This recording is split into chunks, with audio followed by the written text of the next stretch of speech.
The best thing you can do for yourself and for your financial future and for your entire life, I'm gonna say with rare exception. The problem when you say exception, everyone thinks that they're the exception, right? But most of you, almost all of you, listen, stop wasting your lives consuming financial media. It's consuming your life. And it's causing you stress, drama, this and that. You're going to be better off just buying an index, buy the S&P index, okay? And just invest in it, just add money to it periodically or regularly, whatever, and avoid all media. Avoid everything. Don't even think about it.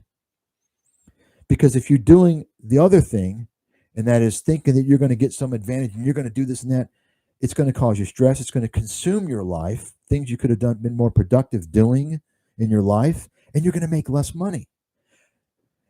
Okay? The only other exception would be if you're truly committed. Time, effort, money, patience, and you have somebody that you can learn from. All of those things are very difficult. Okay? I can assure you. And I don't know anybody you can learn from other than me. I don't know nobody because the people that know what I know, they're not wasting time with you guys. They're managing funds. They don't give a shit. Okay? And let me just mention, by the way, about these fund managers. All just about, I would say, there's always exceptions. Okay, there's always exceptions. There's never 100%, or rarely anyway. But so I'm just going to say just about all large hedge fund managers, and I can't speak for other countries. I'm going to speak for the U.S. Just about all large hedge fund managers, with some exceptions, are involved in insider trading, and that's a fact. Now, let me just kind of give some of you, maybe you haven't heard this before. I advise multi-billion-dollar funds, and I've been doing that for a long time. Multi-billion-dollar hedge funds, mutual funds, endowment plans. In fact, I've even provided research and advice for fund managers for their own accounts. Okay, I know the landscape. I know the industry, and I can tell you they're all involved in just about in insider trading. Okay, the smaller funds typically aren't, and the reason why is because they're small. They're the small fish. They don't have the connections. They don't have the money. And if you doubt me on that, why don't you look into Steve Cohen? Take a look into Steve Cohen. This guy is involved in insider trading for the better part of 20 years. Didn't even go to jail, right? And he blamed it on some Indian guys. Seems like these guys they make some Indian guys take the fall because it happened a couple other times as well, and they blame them and they pay a fine and they continue. The exception the main exception to that is when you got these guys that go on TV and pitch their stocks. But guys like Bill Ackman, for instance, right? Let me tell you guys, and you have to understand, real hedge funds don't want you to know what their positions are. Did you know that? They don't want anyone to know what they own. So when you have guys going on TV and pitching all these stocks, what they're trying to do is they're trying to get the sheep in on their positions. They're trying to get you guys to buy into their positions if they're long, or to short their positions if they're short. You see, they're just trying to manipulate the market, right? That's the reality. I mean, the whole hedge fund industry is. I've actually, I'm. The industry is a scam. It's a huge scam. I'm not going to get into it. The hedge fund industry is a huge scam, and people don't even realize most people who have pensions are involved. They're invested in hedge funds, and they don't even know it. People think that hedge funds typically are investments from rich people. That's not true. That was 30 years ago, 40 years ago. What's happened now over the past 20 years is that most of these hedge funds, especially the big ones, they're managing money of pensions. And when you understand that the whole benchmarking methodology of the hedge fund industry is largely a scam, then it becomes a very criminal situation when you're talking about the pensions of working class people who are being defrauded. Anyway.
So while we're on the topic of crypto, if you're looking for a place to buy, sell, track, or trade both crypto and NFTs all in one place, with fees that are up to 85% lower than the top competitors, then FTX US is there to help. They're trusted by millions of users, and what I like the most about them is that they allow you to set up an automatic recurring buy so that you can dollar cost average into the markets on a regular basis. So if you're interested, the link is down below in the description with the code GRAHAM, and you could get all the way up to $100 for signing up depending on how much you trade.